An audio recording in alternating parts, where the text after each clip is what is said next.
every Friday night. It's on a Saturday night here now, and the people were huge, and there was pretty girls, and I wanted to do well because I love to win, and I wanted to meet people. And man, this is a way for me to make money too as a 16-year-old. I turned professional when I was 16. Wow. It's early you can turn professional. And like I was still in high school, and like I said, my parents, I had to study, and it was like I couldn't wait to graduate, because even when I was going to school, Speedway's nighttime. Right. So, and I was racing 5 nights a week here. Tuesday in Ventura, Wednesday at San Bernardino, Thursday at Irwindale, Friday at Costa Mesa, and then Bakersfield on Saturday. So I was all night. So then I'd get back, and I'd have to do homework, and I'd have to get up in the next morning and go to school, and I'd get out at 2 or 3, and then on my way to the racetrack I went. You know, but I was also back in those days, I'd make like $4 or $5 grand a week. And I was 16 years old. That was good money. That's back a lot of in money. Early 70s, Sure. And it was something that I absolutely loved to do. There was a lot of risk, and I broke quite a few bones. And the risk is high because you do it so often. Right. Back in those days. Yeah, 5 nights a week. 5 nights a week, or even going to England. I mean, the tracks were so much longer and bigger. I'd race in England like at least 4 or 5 nights a week, and then I'd fly to Germany every Sunday and race on the long track, which is a kind of a longer speedway bike, basically. But it was such a big part of my life, and I loved it, and I'll never forget it. And I was very, very fortunate. What's interesting for me, especially looking back on some of those old videos, I grew up I'm 10 years behind you, but you look at your picture like, this surfer guy, man, he's got it made. He's riding a dirt bike, but nobody realizes the intensity and the amount of scheduling that you had to do. I mean, learning that you're in school all day, then you're racing 5 nights. That's a lot of commitment. It's a lot of commitment, and I'm a true believer, and you really need to surround yourself with good people, because I certainly couldn't do that on my own. Right. I had great mechanics, and I had great managers even back in those days, for scheduling. And, my job was to do I mean, I wasn't a big mechanical sort of guy. I mean, I wanted my stuff clean, and I wanted it right, and I knew setup. But, I wasn't the guy to really turn wrenches, Luckily, I had good mechanics that could do that, and good engine guys, But, And I always remember my dad telling me back in the day, he goes, surround yourself with good people. You always take care of those people, because, there's hundreds of people just like myself, and they can up and leave and go work for somebody else. So you need to take care of those people. And I'll never forget that. That's great advice, because I think oftentimes we forget about those people, or we don't give them enough credit for what they do. It's the same for me in off-road. I'm a driver. I can wrench on a couple things, but the way that car works is all up to the team and the mechanics. Yeah. I mean, I think for a long time, I as a kid, because of the crowd and the audience and the media, you pat yourself on the back a lot. But I got to the point where I really did truly appreciate those that work for me and did such a great job. And when it's all said and done these days, I can't even begin to tell you how important it is to have these kind of good people in your lives. And are you going to go through a few here and there? Possibly. Maybe things didn't work out for one reason or another, and that happens all the way through life and business. We all know that. But you work so hard to understand their point of view, because, the hardest thing for me in business now is all of the different personalities. Yeah. And to deal with the different personalities. And I'll always remember that. He doesn't act the same way I do, or she doesn't act the same. We're all a little bit different. You just have to be cohesive and understand that and work with it. Because I shouldn't say a little bit, I'm really OCD, and man, I'll tell you what, it's gotten worse as I've gotten a little bit older. But, when people look at me and they go, really? You're really going to go out there and make that guy turn his wheels a little bit more to the right so his tires are straight in the parking lot? I'm serious. Yeah. But, you know, I have to deal with that, and we're all a little bit different, and we just have to go with it. Well, you have some of the cleanest work vehicles I've ever seen. I think that came – well, I don't think I know. My dad was the same way. Yeah. And, you know, to this day, it's like, you know, oh, man, your dad was really weird about making sure, you know, all the equipment was clean. And, oh, the stories I hear now, I'm the same way. Yeah. I'm exactly the same, probably a little bit worse. You know, but I'm also, I mean, he made it to 45 years old, and I'm 61 now. No telling where how he that would have been. Well, I say progressed because it's. I don't think it's a bad way. I think it's a good way.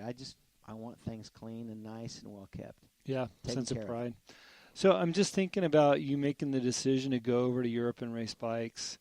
There had to have been a yes there, and that's, of course, what we talk about on the show.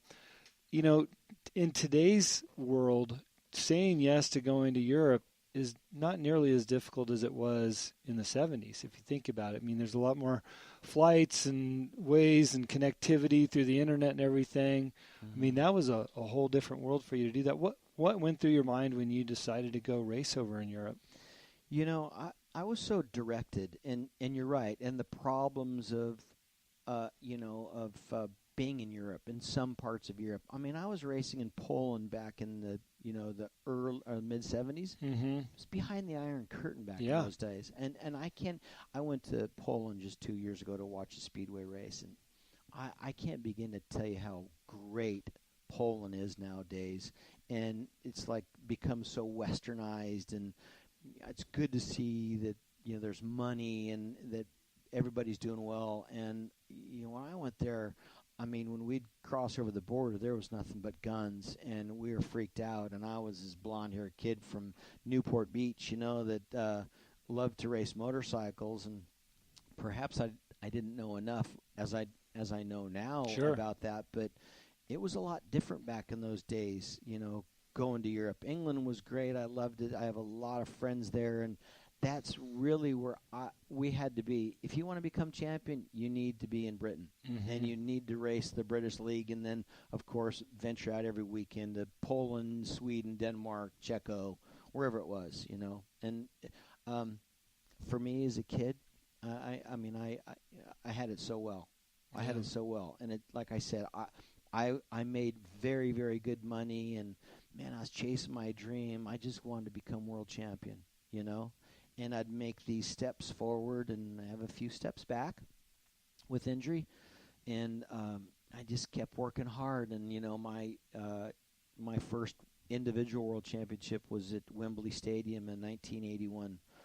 100,000 people, actually 103,000 people there. Wow. I mean, and, you know, the British fans, they have their flags and they have their air horns, and it's a lot different than anything in America. It's changed a little bit in their singing and their chanting, and you know, I had a pretty good fan base. I mean, most of it was European and English, mm-hmm. but a lot of Americans came over for it, and I just so happened to have probably 2 races out of the 5 that night that were within. I won within inches and crossed the finish line within a couple of inches of the guy that was in front of me.